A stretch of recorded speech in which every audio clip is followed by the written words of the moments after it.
ஜெர்மனியின் லாண்ட்ஷட்டில் தனது 3 வயது மகளை கொலை செய்ய முயன்ற தந்தைக்கு 8 ஆண்டுகள் சிறை தண்டனை விதிக்கப்பட்டுள்ளது.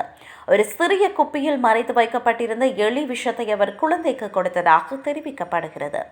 குழந்தை உயிர் பிழைத்ததுடன் நீண்டகால பாதிப்பு எதுவும் இல்லை என்று மருத்துவர்கள் உறுதிப்படுத்தினர்.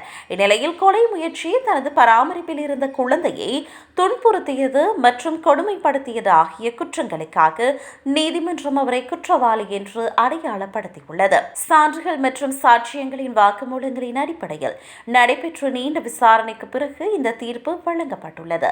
எனினும் எதிர்த்தரப்பு மேன்முறையீடு செய்ய திட்டமிட்டுள்ளதால் இந்த தீர்ப்பு இன்னும் இறுதி செய்யப்படவில்லை. முன்னதாக உடல்நிலை சரியில்லாமல் மருத்துவமனைக்கு கொண்டு செல்லப்பட்ட குழந்தை தனது தந்தை தன் வாயில் ஏதோ ஒன்றை போட்டதாக தனது பராமரிப்பாளர்களிடம் தெரிவித்துள்ளது.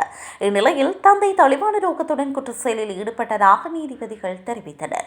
இருப்பினும் அவர் பணத்திற்காக இதை செய்தார் என்று கூற்றை அவர்கள் ஏற்கவில்லை.